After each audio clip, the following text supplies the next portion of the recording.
నేటి నుంచి జనసేన అధినేత పవన్ కళ్యాణ్ ఎన్నికల సమర శంఖారావాన్ని పూరించనున్నారు. పిఠాపురం నుంచి పోటీ చేస్తున్నట్లు ప్రకటించిన తరువాత తొలిసారి ఆయన పిఠాపురం రానున్నారు. మధ్యాహ్నం 12:30 గొల్లప్రోలు హెలిప్యాడ్కు చేరుకుంటారు. అనంతరం రోడ్డు మార్గం ద్వారా పాదయాత్ర క్షేత్రానికి చేరుకుని అమ్మవారిని దర్శించుకోనున్నారు. అక్కడే వారాకి ప్రత్యేక పూజలు చేయనున్నారు.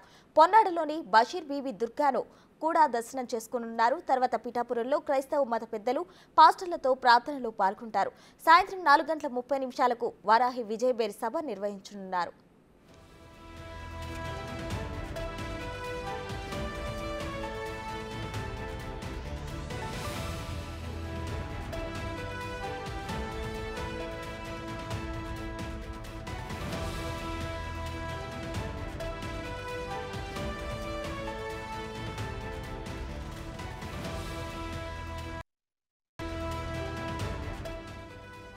నాలుగు రోజులు పిఠాపురంలోనే బస చేయనున్నారు జనసేనాని పవన్ కళ్యాణ్. రోడ్డు మార్గంలో దొంతమూరులో టీడీపీ మాజీ ఎమ్మెల్యే ఎన్వీఎస్ వర్మ నివాసానికి వెళ్లనున్న పవన్ పిఠాపురం రాజకీయ పరిణామాలపై వర్మతో భేటీ కానున్నారు.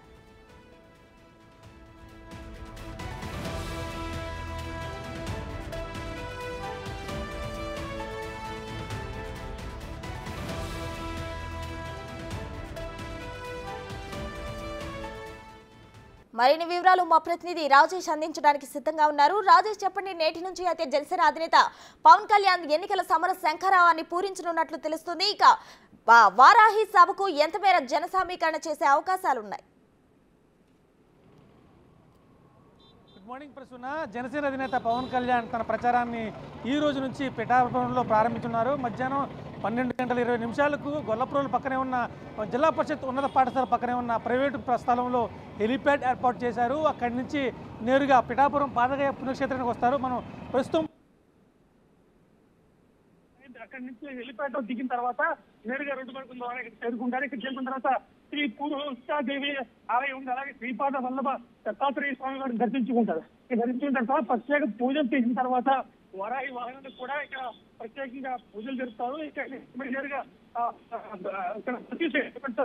మసీదులో ప్రత్యేక ప్రార్థన చేస్తారు. అలాగే చర్చిలో ఉన్నారు, ప్రత్యేకంగా భాషల ద్వారా పూజలు అందుకుంటారు. తర్వాత ఇక్కడి నుంచి నేరుగా పిఠాపురం ఎమ్మెల్యే మాజీ ఎమ్మెల్యే ఎన్వీఎస్ వర్మ ఇంటికి చేరుకుంటాడు. అక్కడ ఆయనతో భేటీ అయిన తర్వాత నేరుగా వచ్చి మళ్ళీ పిఠాపురంలో ఉన్న ఆయన బస చేసే ప్రాంతానికి వస్తారు. ఆ తర్వాత సాయంత్రం 4 గంటల ప్రాంతంలో మళ్ళీ చేపులో వద్ద వారాయిలో ఇక్కడి నుంచి బయలుదేరి సుమారుగా ఇక్కడి నుంచి 12 కిలోమీటర్లు ఉంటుంది. సుమారుగా అక్కడి నుంచి ఇక్కడ వారాహి ద్వారా వెళ్ళి చేపురోలులో అక్కడ మనకి భారీ బహిరంగ సభ ఉంది. సాయంత్రం 4 గంటల నుంచి 6 గంటల వరకు ఈ సభ కొనసాగుతుంది. దీనికి సంబంధించి ఇప్పటికే పిఠాపురంలో మొత్తం కూడా పోలీసులు అయితే అధికార యంత్రాంగం అయితే తగు ఏర్పాట్లు చేశారు.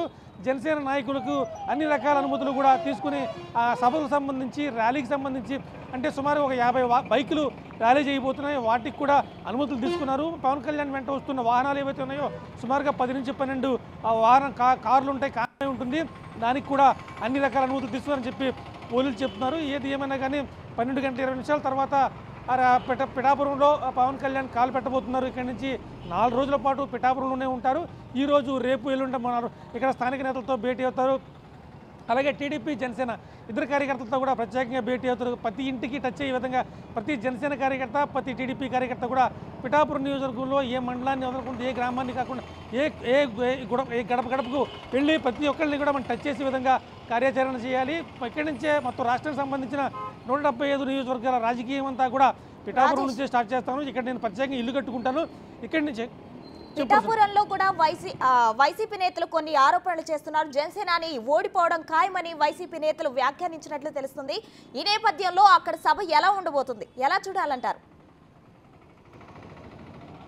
ఖచ్చితంగా పిఠాపురం నుంచి పవన్ కళ్యాణ్ ఏ రోజైతే నేను పోటీ చేస్తాను అని చెప్పాడో ఆ రోజు నుంచి కూడా వైసీపీ నేతలు పవన్ కళ్యాణ్పై దృష్టి పెట్టారని చెప్పొచ్చు. ప్రత్యేకంగా పిఠాపురం కాన్స్టిట్యున్సీ మీదే ప్రత్యేకంగా దృష్టి పెట్టారని చెప్పాలి. పిఠాపురం కాన్స్టిట్యున్సీలో కొత్తపల్లి, పిఠాపురం, గొల్లప్రోలు 3 మండలాలు ఉన్నాయి. ఈ 3 మండలాల్లో కూడా 3 ప్రత్యేకమైన ఇన్ఛార్జ్ ఏర్పడేది. కొత్తపల్లికి సంబంధించి అక్కడ ఓటర్లు ప్రభావితం చేసేందుకు మాజీ మంత్రి దాడిశెట్టి రాజా అక్కడ ఇన్ఛార్జిగా ఉన్నారు. పిఠాపురానికి సంబంధించి మిథున్ రెడ్డి ఇక్కడ ఇన్ఛార్జిగా ఉన్నారు. అలాగే గొల్లప్రోలు మండలానికి సంబంధించి మాజీ మంత్రి కురసాల కన్నబాబు, ముగ్గురు మంత్రులు కూడా అందరూ కూడా ఈ పిఠాపురం కాన్స్టిట్యున్సీ మీద మిగతా 174 కాన్స్టిట్యున్సీలు ఏవైనా కానీ ఒక పిఠాపురంలో మాత్రం ఖచ్చితంగా పవన్ కళ్యాణ్ ఓడించాలి అనే దిశగా వైసీపీ అయితే ముందుకడుగులు వేస్తుంది. దాంతోపాటు ఇటీవల వైసీపీలో చేరిన మాజీ మంత్రి ముద్రగడ కూడా దీనిపైన దృష్టి పెట్టారు. మొత్తం ఈ 3 మండలాలకు సంబంధించిన కాపు నాయకులతో కావచ్చు, ఇతర బీసీ నాయకులతో కావచ్చు ముద్రగడ భేటీ అవుతున్నారు. అలాగే దీనికి సంబంధించి ఆర్థిక వ్యవహారాలకు సంబంధించి ద్వారంపూడి చంద్రశేఖర్ రెడ్డి అంటే ఈ ముగ్గురు ఇన్ఛార్జ్ కాకుండా ముద్రగడ కాకుండా 5వ వ్యక్తిగా ద్వారంపూడి చంద్రశేఖర్ రెడ్డిని కూడా దీనికి ఇన్ఛార్జిగా నియమించినట్టు తెలుస్తోంది. ఎట్టి పరిస్థితుల్లో పిఠాపురంలో పవన్ కళ్యాణ్ని గెలవనివ్వకూడదనే బలమైన నినాదంతో వైసీపీ ముందుకెళ్తుంది.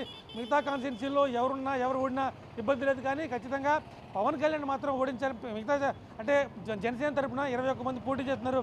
ఆ 20 మంది నెగ్గిన పర్వాలేదు, ఓడినా పర్వాలేదు, ఖచ్చితంగా పవన్ కళ్యాణ్ మాత్రం ఓడించి తీరాడనే నినాదంతో ముందుకు సాగుతున్నట్టుగా తెలుస్తోంది. ఏది ఏమైనా పిఠాపురం నుంచే నా రాజకీయం ప్రారంభమవుతుంది, నా స్వగ్రామం చేసుకుంటాను, ఇక్కడి నుంచి నా రాజకీయం అంతా కొనసాగిస్తానని చెప్పి పవన్ కళ్యాణ్ చెప్తున్నారు. దీంట్లో భాగంగానే 4 రోజులు ఇక్కడ ఉండబోతున్నారు. మళ్ళీ మధ్యలో 3 రోజులు బ్రేక్ తీసుకుని అనకాపల్లి, మిగతా విశాఖపట్నంలో ఉన్న 2-3 కాన్స్టిట్యున్సీలకు వెళ్తారు. మళ్ళీ 8, 9, 10, 11 కూడా తూర్పుగోదావరి జిల్లాలో ఉంటారు. రాజోలు కాన్స్టిట్యున్సీ, పి గన్నవరం, అలాగే చివరిగా 11వ తారీఖున రాజానగరం కాన్స్టిట్యున్సీలో చివరి సమావేశం నిర్వహించి మొదటి దఫా ఈ ప్రచారాన్ని ముగిస్తారు. తర్వాత మళ్ళీ వారం రోజుల తర్వాత మళ్ళీ వస్తాను, మళ్ళీ పిఠాపురం తూర్పుగోదావరి జిల్లాలో మళ్ళీ నా ప్రచారం కొనసాగిస్తానని చెప్పి పవన్ కళ్యాణ్ అయితే తన షెడ్యూల్ ప్రకటించారు. ఏది ఏమైనా కానీ పిఠాపురంలో రాష్ట్ర రాజకీయం అంతా కూడా ఇప్పుడు పిఠాపురం వైపు చూస్తుందని చెప్పారు ఖచ్చితంగా. ఎందుకంటే పవన్ కళ్యాణ్ మొదట మచిలీపట్నం నుంచి పోటీ చేస్తారా, భీమవరం నుంచి పోటీ చేస్తారా, లేకపోతే గాజువాక నుంచి పోటీ చేస్తారని రకరకాల ఊహాగానాలకు తెరదించుతూ పవన్ కళ్యాణ్ మాత్రం నేను పిఠాపురం నుంచి పోటీ చేస్తానని కూడా పిఠాపురం పెట్టి ఈ రోజు మధ్యాహ్నం 4 గంటల సభ జరగబోతుంది. సభలో ఈ పిఠాపురం ఉద్దేశించి పవన్ కళ్యాణ్ ఏం మాట్లాడతారు, పిఠాపురం ఇచ్చే హామీలు ఏంటి, అలాగే కలిసి వస్తే నాయకులు టీడీపీలో సీనియర్ నేత మాజీ ఎమ్మెల్యే వర్మ కూడా చర్చలతో జనసేనకు మరింత బలం చేకూర్చారని చెప్తారు. దాంతో పాటు ఇటు పరిస్థితుల్లో కూడా గతంలో కూడా ఇక్కడ వర్మ ఎగ్జిక్యూటివ్ చేసి ఈ పొత్తులో భాగంగా జనసేన టీడీపీ పొత్తులో భాగంగా ఖచ్చితంగా ఇక్కడ జనసేన నుంచి పవన్ కళ్యాణ్ ధీమా జనసేన నేతలకు మాత్రం. Right, thank you Rajesh.